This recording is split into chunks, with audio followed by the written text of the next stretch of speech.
Hi everyone, this is Tony Holowitz, and I want to show you a couple quick things about the list view. So when you have a list view of all your contacts in Actor, or a group of contacts, I should say, you can sort things by clicking on the column headings. So for example, contact, I'm going to click on contact, and what it will do is it will sort it A to Z alphabetically. And in this case, I had done this once already, so it's showing first Z to A. I'm going to click on it again, and it reverses the sort order A to Z. Now I can also use the dots and do it that way. I can do some other options here, favorites on top, private on top, users on top, but you can go in and explore the way you can sort this.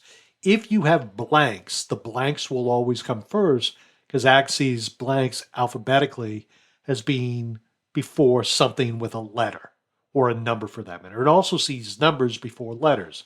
So you can come in and sort things any way you see fit, and it can be beneficial to do it this way just so that you can get the data you want. Okay, my friends, thank you very much. You have a great day. Bye now.